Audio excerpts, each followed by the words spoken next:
Have Arsenal really broken Liverpool to a point that what I'm about to show you suggests?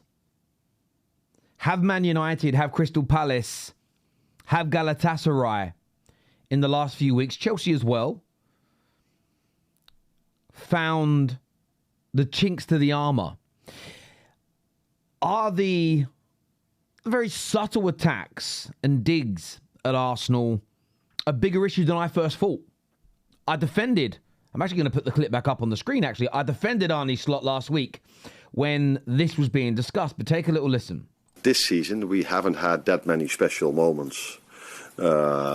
Special, what I mean is an act of brilliance. And we haven't scored from a set piece. If you would tell me that we've conceded 40% of our goals from set pieces and the number one in the league has scored 60% of their goals from set pieces and we're still 1 point behind that team, I would probably think that's not even that bad. So he said that and I defended it. I defended it and I hold my hands up. I said that. And look, if you're a Liverpool fan watching this, Arsenal, it doesn't matter. You subscribe to this channel. By the way, like, sub, subscribe, share, hype the video. You have seen me. I'm not biased about these things.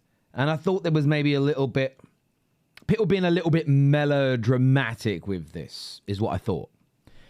But then I've listened to Jamie Carragher. I'm going to feature that on the show. I'll listen to the post-match reaction from Arne Slot.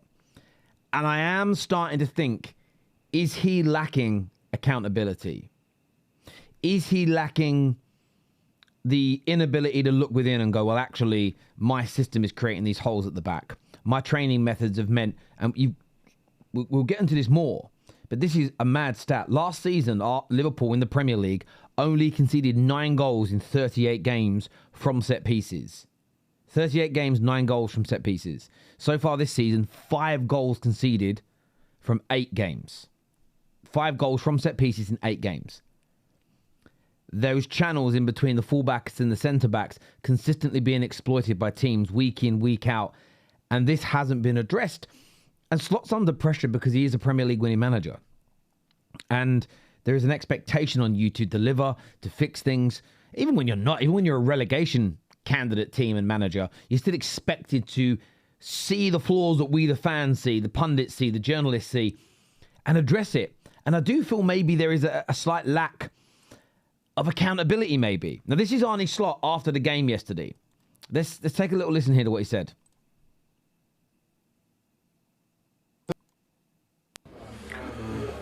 It's always difficult to play against a team that defends in the low block, that mainly plays the long ball.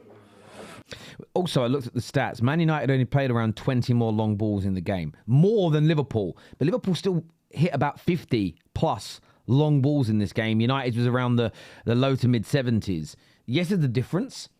But be very clear here. Long balls is something that Liverpool have done brilliantly to Mo Salah over the years. I think more accountability is needed here. But it makes it even more difficult if you go 1-0 down after 1 minute after a player of us is on the floor. And then I think if you would have told me before the game that against the low block, against the team that plays so many long balls, we would have created as much chances as we did, I would have not expected us to lose this game of football. I think people tend to forget how many chances we've already had when we were 1-0 down in the first half. Because if you're 1-0 down, it's quite normal that people focus on the ball that you play wrong or a moment that you wait where you could have played forward and you don't. And yeah, I don't disagree with him. And this is where I think balance is needed. I've criticised my own team this year for when our players have missed chances. Yesterday, I praised Maguire and Boomer for taking chances. There's been games this season we could have drawn or won where we missed opportunities. But I still don't think what he's doing here is he sort of had a bit of a dig at Arsenal for their set pieces. He kind of said that we're conceding by set pieces. It's not that big a deal. It's a massive problem. Teams score around 1/3 of their goals from set pieces on average, which means teams are conceding 1/3 of their goals by set pieces on average. You've got to get to a point where you're not conceding a high percentage than that. You've got to get to a point where you're not conceding lots of goals from set pieces. Because again, it's all the little margins. An inch here and an inch there. If you're scoring more than the average team from set pieces, if you're conceding less than the average teams from set pieces, and then you multiply that against goals from open play, goals from counter-attacks. If you're above and below the averages in the right directions, it's going to mean you're winning more games, which means you're in title races, and these things need to be focused on. But it isn't just Arne Slot, who's sort of often ignoring the elephant in the room here. And I think, look, for Liverpool fans, you may see this differently.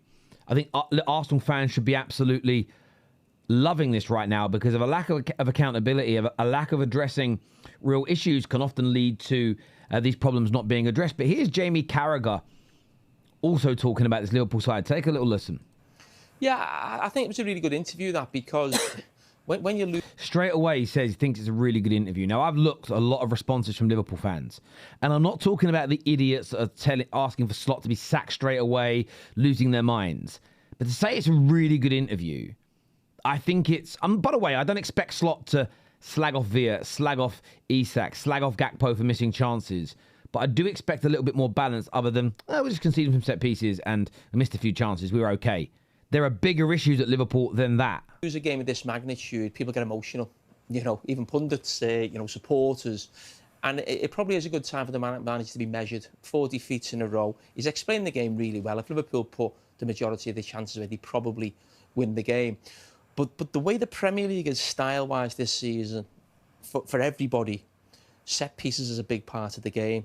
Everybody's taking long throws this season. Set pieces galore. We look at Arsenal, the success they've had as well. You see what he says, success there. I don't know, but maybe I'm misreading this, so I really would love your opinions. I really feel like it's a backhanded compliment. We're seeing set pieces and throws galore. Arsenal have had success from it. It's... When you throw in that word galore, just my interpretation, it's you're praising it with your words, but there's like an undertone with it, which is, well, this ain't helping us. We're not very good at this. We haven't adapted to this. Stop doing it. It's not helping us. Maybe that's just me. And Liverpool just can't seem to cope at the moment. So we keep talking about new signings and integrating them in terms of actually the football Liverpool are playing. But the new signings that Liverpool have brought in, has it affected them set piece wise as well? The fullbacks are quite small. There's no sort of great, physical. Hang on a minute. Hang on. I don't know the answer to this, but how tall is Carragher? 1 meter and 1.8 meters. It says here. How tall is Andy Robertson? He's taller than Andy Robertson. Andy Robertson comes in at 1.78 meters. Okay. How tall is Connor Bradley? How tall is he? He is 1.8 in height. I think Trent's going to be higher, but how tall is Trent Alexander-Arnold? The same height! 1.8 meters. What does he mean? Again... I'm a Man United fan. I don't want to be defending Liverpool. But what is this gaslighting the Liverpool fans here? Backhanded compliments to Arsenal and digs at the set pieces, but then saying, yeah, we just basically you haven't gone and bought 2 Hobbits. Actually, collectively, they're taller than last year's fullbacks. What is this analysis on Sky Sports? Physical presence in there. Even if you play a Verts in midfield and McAllister as well, you've got to think set piece wise as well. Well, McAllister's been in the Prem for years, was in the team last year when they weren't conceding from set pieces. So that's not really on him. Yes, Verts isn't going to be a massive help in the box, but then maybe you just leave him out the box. Is the team big enough? And maybe this... It's barring Trent, who have you lost? Who have you lost? It's nothing to do with their height. It's to do with the drills and the training and the concentration. Is hating Liverpool now, not just in terms of actually, playing the football and getting players on the ball, but it looks like they're not coping at all well with set pieces. They can see last minute. Yeah, I mean, I get where he's coming from. They're not coping, but blaming it on the height of the new fullbacks that are on average tall. By the way, how tall's Frimpong? How tall is Frimpong? He's quite short, to be fair. He's shorter at 1.72, so he's shorter, but he didn't start the game. He didn't start the game. I don't quite understand this. I want to show you this as well, because this is why I call out punditry. And look, Liverpool fans, this part isn't about you. It's about what we get served up. And we pay in this country hundreds and hundreds of pounds, thousands of pounds a year to watch the football. Take a little listen to this. The goal and the team defending the corner. But I go back to my worry about Liverpool at the start of the season. It's not so much all the attacking players, but if the mindset of everyone is always, we're going to be attacking, we've got this attacking play, we're going to be on the ball, people are always thinking about what happens when they're on the ball, and almost the defending bit becomes a bit like, oh, do I have to do that? Do I have to track him back? Do I have to go and win a big header? I want to get on the ball, I want to play, we've got midfield players who all want to get on the ball. So I actually think sometimes Liverpool, now there's almost a mindset of not actually doing the dirty work.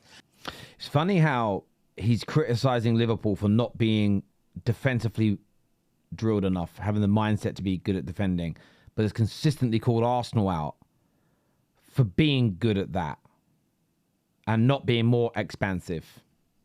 And you're talking about today, getting that point.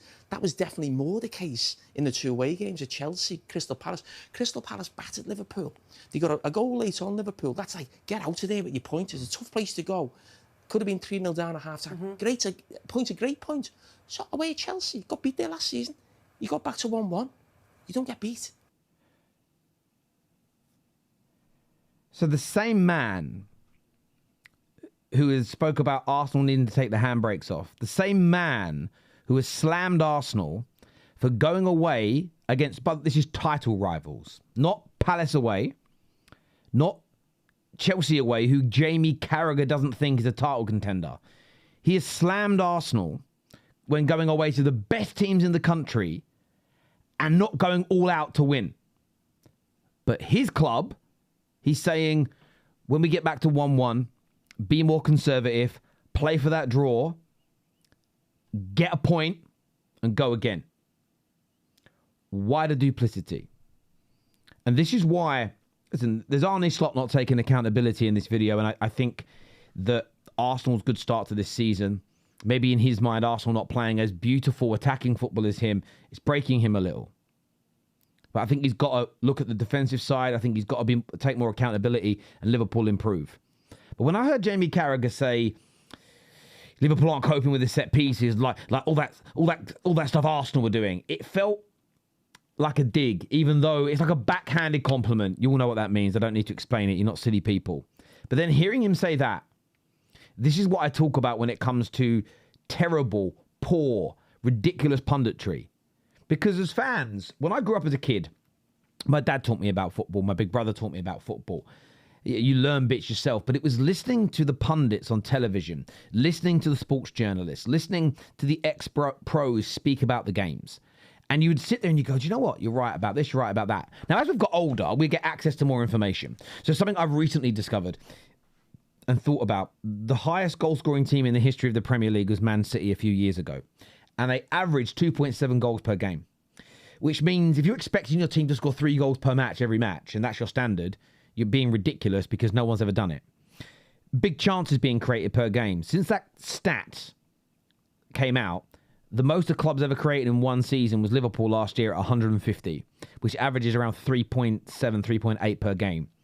So if your team has 5 big chances in a football match and doesn't win the game, doesn't convert them, the conversion rate's the issue because they're conceding huge chances at a very, very high rate. You have to look into the stat as well. United versus Brentford, the goal that we scored, 3 big chances came from that one moment because it was 3 shots from point blank range. So you don't just look at the stat, you do have to watch the games as well. But as a general rule, if you're creating 5, 6, 7 big chances in a game and you're not winning it, you've got to look at your conversion rate more so than your chance creation levels. It's a typical rule. But the reason I bring this up is because we learn things. We go, actually, maybe I should adjust my standards looking at the actual facts behind what I think and feel. But what we need more from our pundits is honesty and truth. How can one week a club be slagged off early in the season, by the way, going away to Liverpool and being called cowards and not going for a win, but then telling his own team, when they come back late in a game and get an equaliser, telling them, sit back, take a draw and start again. Why is it okay for Liverpool to play for a point, but it isn't Arsenal? I need you to help make that make sense for me. Crazy punditry. As ever, look, I appreciate you all tuning in. I love the fact that so many of you come here and watch on a regular basis. Please hit the like button. Please subscribe. Please hype the show as well. But until next time, take care. Goodbye. God bless. See you soon. Peace.